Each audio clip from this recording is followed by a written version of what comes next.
अस्सलामु अलैकुम वरहमतुल्लाहि वबरकातुहु।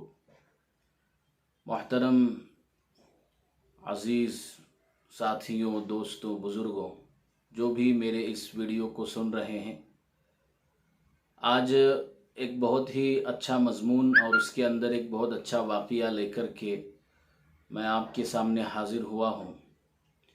चूँकि ये दुनिया ऐसी है कि सुबह से शाम तक हमारी ज़िंदगी में हमसे गुनाह होते रहते हैं, लेकिन गुनाह का होना ये बुरी बात नहीं है। गुनाह होने के बाद तौबा न करना, उस पर शर्मिंदा न होना, ये बहुत बुरी बात है। आजकल गुनाह करना बिल्कुल आसान हो गया और गुनाह होने के बाद उसका एहसास तक नहीं बाकी रहता कि मुझसे गुनाह हुआ है। तो इसके लिए एक बहुत ज़रूरी बात मैं कहना चाहता हूँ कि जहन्नम की आग को 1000 साल तक दहकाया गया, भड़काया गया, जब जाकर के वो सफ़ेद हुई। फिर 1000 साल तक अल्लाह तबारक व तआला ने जहन्नम की आग को दहकाया, फिर जाकर के वो सुर्ख हुई, लाल हुई। फिर 1000 साल तक जहन्नम की आग को दहकाया गया, फिर जाकर के वो सियाह हुई, काली हुई। आज जहन्नम की आग बिल्कुल सियाह और काली है, जिसको 3000 साल तक दहकाया गया। ऐसी ज़बरदस्त आग हम दुनिया की एक छोटी सी चिंगारी बर्दाश्त नहीं कर सकते, तो ज़रा सोचो कि हम जहन्नम की आग को हमारे ऊपर कैसे बर्दाश्त कर सकते हैं। तो कितना इसके ज़रिए से जहन्नम की आग से हमको बचने की ज़रूरत है, गुनाहों से माफ़ी मांगने की ज़रूरत है। आज हमारे आँखों से नदामत के आंसू नहीं गिरते, पछतावे के आंसू नहीं गिरते, हम अल्लाह के सामने रोते नहीं, गिड़गिड़ाते नहीं हैं। याद रखो, जहन्नम की इतनी तेज़ और सख्त आग को अगर कोई पानी बुझा सकता है तो वो उम्मत मुहम्मदिया सल्लल्लाहु अलैहि वसल्लम के आँखों से बहने वाले आंसू हैं। जो गुनाह पर, पछतावे पर शर्मिंदा होकर के गिरते हैं, वही पानी होगा जिसके ज़रिए से जहन्नम की आग को ठंडा किया जाएगा। बुजुर्गों, एक वाक़या मैं इस वीडियो के ज़रिए से असल सुनाने के लिए आया हूँ, जो मेरे दिल पर बहुत असर कर गया। तो मैं भी आपको वाक़या सुना रहा हूँ इसी नीयत से कि आपकी ज़िंदगी के अंदर भी ये वाक़या जो है बदलाव ला सकता है। एक शख्स की एक फ़कीर के साथ दोस्ती हो गई और दोस्ती होने के बाद फ़कीर का और उसका मिलना जुलना और उठना बैठना होता रहा। फ़कीर ये ऐसा था कि ये भीख मांगकर घर घर जाकर के पैसे इकट्ठा करता था और उस शख्स पर भरोसा था, दोस्त था, तो पूरी अपनी जमा की हुई रकम उसके पास सौंप देता था अमानत के तौर पर। तो ये दोस्ती इनकी बहुत देर तक चली और ये पूरा हफ्ता पैसा जमा करता था और उस अपने दोस्त के पास अमानत के तौर पर रखने के लिए देता था। काफ़ी अरसा गुजर गया और एक वक्त ऐसा आया कि ये पैसे देने के लिए फ़कीर नहीं आया। बहुत सारी रकम इस दोस्त के पास जमा हो चुकी थी और अचानक उसका आना बंद हो गया। अब ये साहब थे, ये जो दोस्त था, उसको फ़िक्र होने लगी कि ये तो नहीं आ रहा और इसकी इतनी सारी रकम मेरे पास रखी हुई है। चुनांचे वो उसके घर देखने के लिए गया कि क्यों नहीं आ रहा, क्या माजरा है।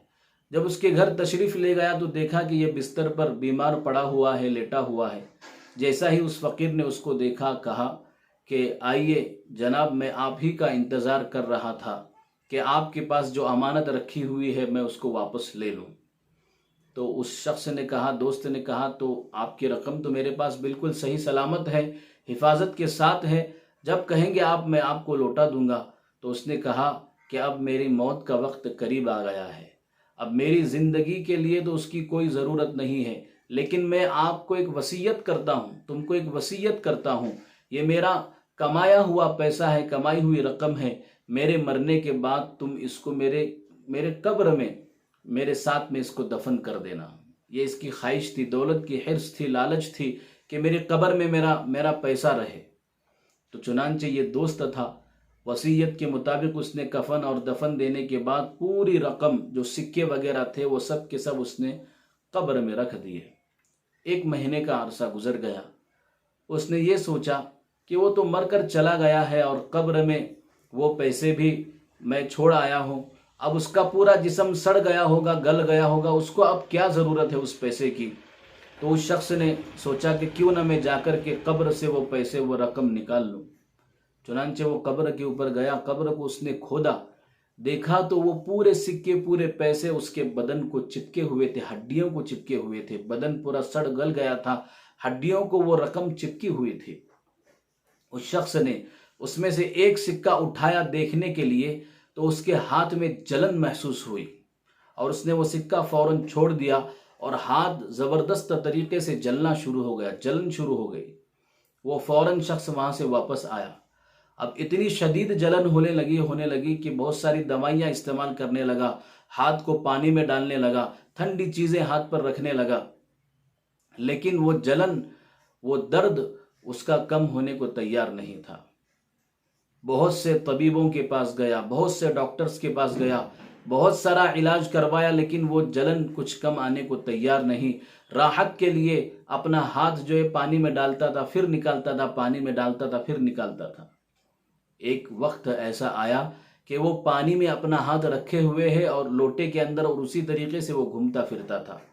ایک شخص نے اس سے پوچھا، بھائی یہ کیا ماجرا ہے؟ تو اپنا ہاتھ جو ہے اس لوٹے کے اندر، پانی کے اندر ڈال کر کیوں گھومتا ہے؟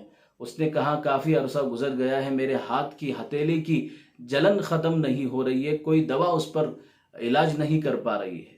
اس شخص نے کہا، اس کا علاج یقیناً کسی اللہ والے کے پاس ہوگا، جو اس وقت کے اللہ والے ہیں، ان کی ملاقات کر، ان کے پاس جا، وہ اس کا حل بتائیں گے۔ چنانچہ اس شخص نے اس وقت کے اللہ والے کون تھے ان کو تلاش کرنا شروع کیا، اور وہ جا پہنچا ایک بہت بڑے محدث، بہت بڑے بزرگ، بہت بڑے اللہ والے، جنہوں نے اس ملک کے اندر سب سے پہلے فتویٰ دیا کہ انگریزوں کی غلامی کرنا یہ حرام ہے، شاہ عبدالعزیز محدث دہلوی رحمۃ اللہ علیہ۔ ان کے پاس گیا، اس شخص نے اپنا پورا حال سنایا کہ مجھے یہ درد اور جلن ختم نہیں ہو رہی ہے۔ حضرت نے مراقبہ کیا، پہچان گئے کہ اس نے کیا کیا ہے۔ حضرت نے فوراً کہا کہ دور ہٹ جا، تیرے ہاتھ کی ہتھیلی پر جہنم کی آگ کا اثر ہے۔ اتنا کہنا تھا کہ وہ شخص دھاڑے مار مار کر رونے لگا، آنکھوں سے آنسو گرنے لگے، بہت رونے لگا، اپنے اس کیے پر اس کو پچھتاوا ہوا، شرمندہ ہوا، اور وہ آنسو گرنے لگے۔ حضرت نے پھر توجہ دے کر کے فرمایا، ارے بھائی، جو آنکھوں سے پانی گر رہا ہے اس کو لے اور اس درد کی جلن کی جگہ پر لگا۔